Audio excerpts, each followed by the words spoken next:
Hey, welcome back to Evil's Comics. I'm Evil Mike, and I got another review for you.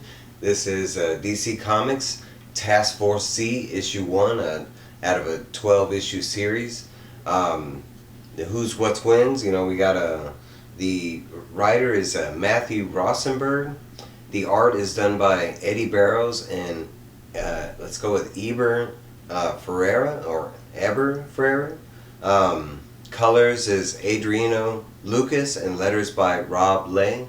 Um, for a first issue, it's pretty good. It has been like I think it was like a 3 or 4 part side story in the back of some of the Batman comics recently. I think in Batman specifically, I can't remember if it was Batman or Detective Comics, but it was one of the little side stories that led up to this comic. With the whole investigation with the the what is it, the newspaper like reporter Debbie that was like trying to figure out where all the corpses from Gotham were disappearing to, specifically Arkham Knight, Bane, Man-Bat, and it's Mr. Bloom. But eventually, Red Hood is recruited by the same people who were, snatching up these bodies. And then Red Hood was, we saw at the end of all those side stories that he was, asked to lead this new team called Task Force Z. And basically, that's what they have done. They are using the like they call it it's a Lazarus resin, but it's basically like in a pill form. And basically, they are like kind of feeding these corpses enough to keep them in like a zombie state, but they're not really giving them enough Lazarus to actually reanimate them back to life. It is something that they're planning on doing, but and like hinted at, I guess that's the goal of the Task Force Z, and they've mentioned that to Jason Todd.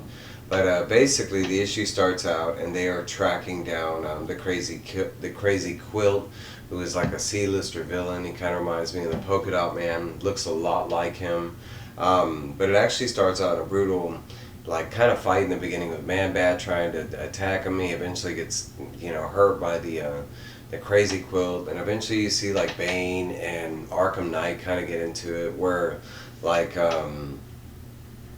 basically Bane is about to kill the crazy Quilt guy, and Jason Todd, the Red Hood, is trying to capture Crazy Quilt.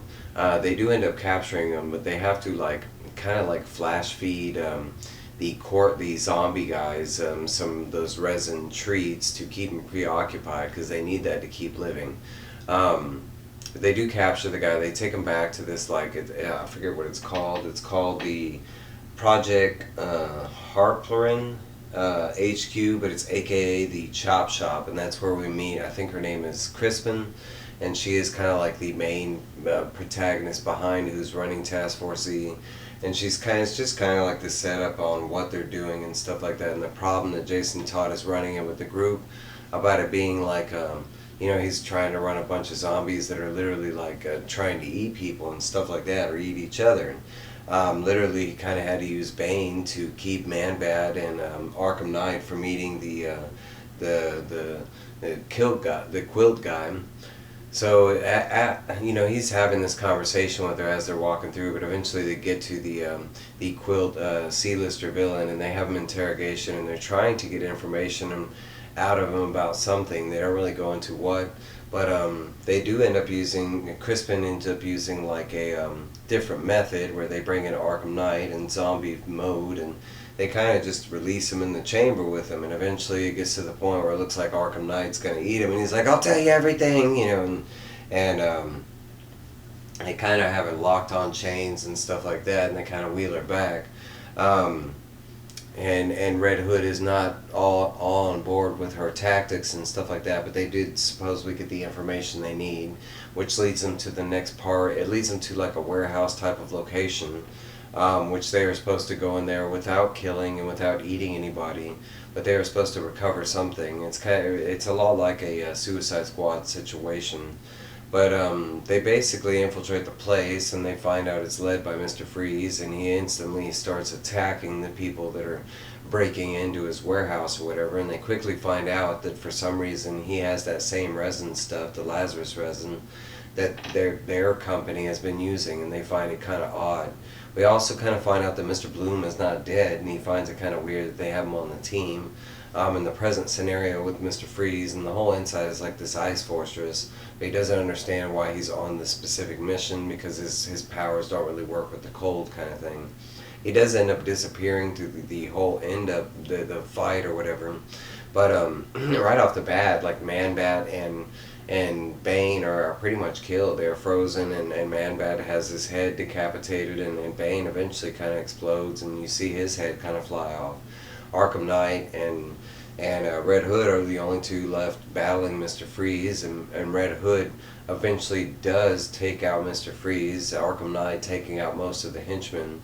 But the way that Jason Todd took out Mr. Freeze was he ends up breaking the dome on his suit, and it releases all this poison, like frozen gas, into the atmosphere, and it starts flash freezing Jason Todd. And the last thing they show in the issue is just Arkham Knight slowly creeping up to Jason Todd to look like he's gonna eat him, kind of thing. But Jason Todd's like, yeah, come this way, come help me. He hasn't realized that it looks like the other way around. But that's where this issue leaves off, and it sounds very basic, and I've really sped this up. I've left a lot of it out, but that was it in a nutshell. But overall, I really love this issue. I kind of like the whole Mr. Bloom thing. I like the whole what they're doing with the zombie things and giving us more definition to what I mean, because I didn't like that Bane was dead, so I'm hoping they would bring him back. Man-Bat, we don't even know how he died yet because they haven't got to that part of the story yet. But I generally like Man-Bat. But hey, that's my review. I have others coming. Be on the lookout. I'm going to start on this week's new stuff pretty soon. All right, guys. Bye.